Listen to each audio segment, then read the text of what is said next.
Kalalal Wahawadla Yahawah Shai, Shanukrapadash, double honors once again to the apostles and elders of GMS that rule and teach well. Peace and salutations to the brothers on the four corners of this earth, pushing this word in truth. Also in sincerity, I am Brother Monatazak, out our video, Shalom. You know, it may be short, may not be short, most likely it will be short, but anyhow, yeah, so the video I did yesterday, you know what I mean, Thy Kingdom Come, that referring to your Bash and your Shai, right? So we just go and do a little part to it, or you know what I mean? That was the intro, this is the outro. I don't know how to explain, but anyhow, this is the second part here then. Alright? So it's only right we start off where we left off. So Hebrews 8 from 8, yeah? It says, for finding fault with them, he said, behold, the days come, saith the Most High, when I will make a new covenant with the house of Israel and with the house of Judah, not according to the covenant that I made with their fathers on that day when I took them by hand to lead them out of the land of Egypt, because they continued not in my covenant, and I regarded them not, saith the Lord. For this is the covenant that I will make with the house of Israel after those days, right? Saith the Lord. I mean, after the days he take me out from Egypt, right? I will put my laws in their mind and write them in their hearts, and I will be to them a power, and they shall be to me a people. Now, well, we don't know. We were all taught by someone, so therefore what? We're not in the kingdom. We're not in the new covenant, so to speak, right? The new covenant hasn't come yet, so this is a prophecy, yeah? It says, for this is the covenant that I will make with the house of Israel after those days, saith the Lord. I will put my laws in their mind and write them in their hearts, and I will be to them a power, and they shall be to me a people. And they shall not teach every man his neighbor, and every man his brother, saying, know the Lord, for all shall know me. From the least to the greatest, say, all will know him. All don't know him right now. You understand? The elect still in the process of sealing, because as we see, the MOTV drop yet. It's on its way, meaning what the elect is almost sealed. Yeah? So this prophecy is almost at hand. You understand? The famine are the way they reach it down the way as well. You understand? Verse 12, for I will be merciful for their unrighteousness, to their unrighteousness, and their sins and their iniquities will I remember no more. In that he said, a new covenant he had made for the first old, now that which decayed and waxed old is ready to vanish away. Yeah. You understand? This is that system, this is our world is ready to vanish away.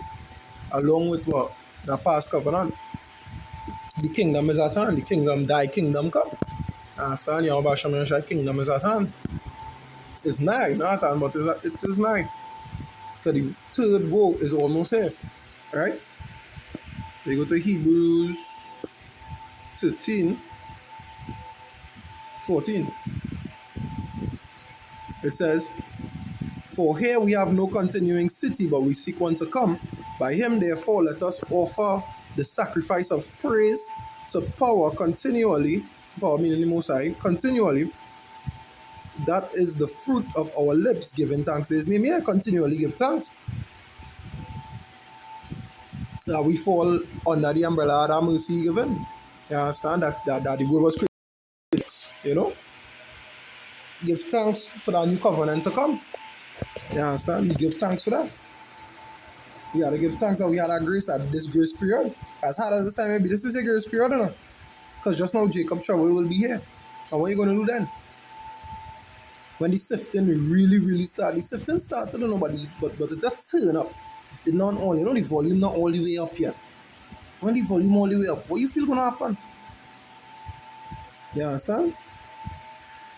To inherit that kingdom, you have to be sifted. You understand? The corruptible cannot inherit the incorruptible. You understand? And the kingdom to come is what? It's perfect, it's incorruptible, man. It's like, it's incorruptible. Kind of going to tap up my words. It's like, it's 1 Corinthians chapter 15, verse 50. It says, now this I say, brethren, that flesh and blood cannot inherit the kingdom of power, neither that corruption inherit incorruption. Behold, I show you a mystery. We shall not all sleep, but we shall all be what? Be changed. You understand? Because why? This body can't go into that kingdom. This body is you know what I mean? This body is not incorruptible. This body is what corruptible. In a moment, in a twinkling of an eye, at the last trump, for the trumpet shall sound, and the dead shall be raised incorruptible, and we shall be changed. For this corruptible must put on incorruption, and this mortal must put on immortality. You understand? And what is immortality? Alright, let me go to Baruch 4. Get that quick in Baruch 4 and 1. It said, "This is the book of the commandments of power and the law that endureth forever. All they that keep it shall come to life, but such as live it shall die." That is why the new covenant is what? Is that the statutes and laws will be what? In our minds and hearts, and nobody would have to teach the brother or the neighbor. We will all know it. That is the immortality we're putting on. We would never forget it. You understand? It will be embedded in our DNA. You understand? That is the new covenant. The coming of the kingdom and what? The embedding of what? The law, statutes, and commandments in our DNA. The holiness, we will be perpetually holy. You understand? Because we wouldn't sin. Nobody would sin under us. You understand? And if they do sin, they know it. They know come on. Come on. They know the price they have to pay for it. Yeah? Because why? Corruptible cannot inherit the incorruptible. Right? Read over 53. It says, "For this corruptible must put on incorruption, and this mortal must put on immortality." We must be right in the new kingdom. We must be 100% holy. You understand? That is why the leadership had to change. The rulership is going to change. Into what? Into the holies. You understand? The priests, the sanctified ones, the saved ones, the saints. They are going to be the governance of the new kingdom. Yahushai, King David, and the saints, the 144 elect. You understand? They are going to be the governance of the new kingdom to ensure what? That corruptible don't inherit the incorruptible. You know? That is why the scripture says we will all be changed. Because this mortal man had to put on immortality. That code, that holiness has to be embedded in the DNA. That is part of the new covenant. You understand? We go to First Peter.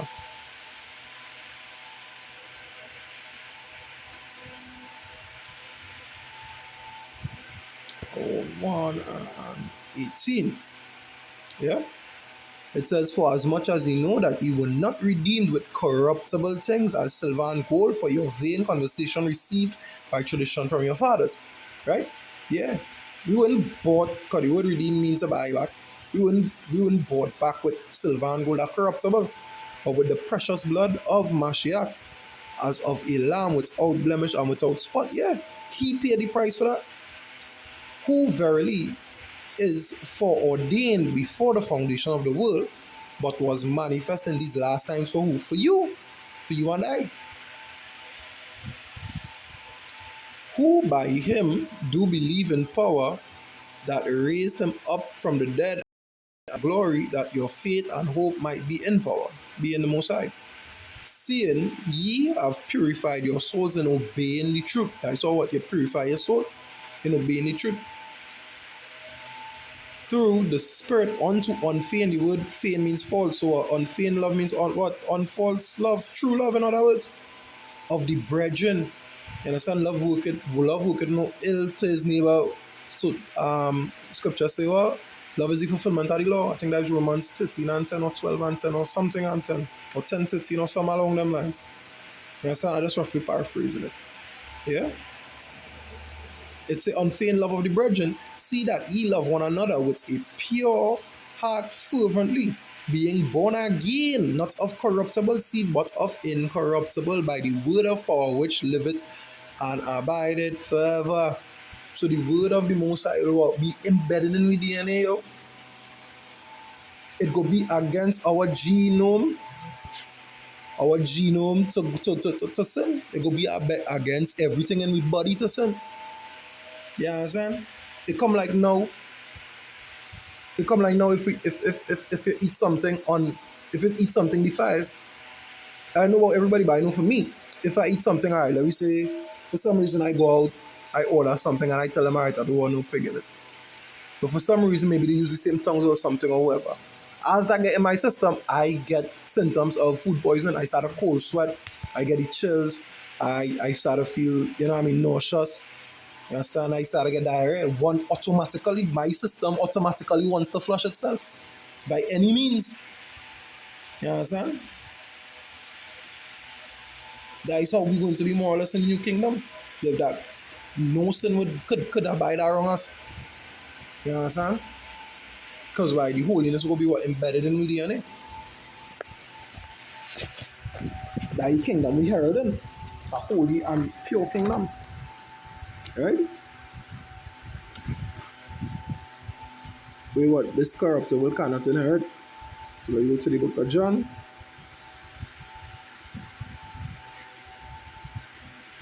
3, verse 3. It says, Yahushua answered and said unto him, Verily, verily, I say unto thee, except a man be born again, he cannot see the kingdom of power. Yeah, you can't see the kingdom of the Most High if you're not born again, if you're not born what? Incorruptible. Nicodemus said unto him, How can a man be born when he is old? Can he enter the second time into his mother's womb and be born? And Yahushua answered, Verily, verily, I say unto thee, except a man be born of water and of spirit, he cannot enter into the kingdom of power. Right? And that water is the spirit. That water is the word, slacker. Right? And we just get that in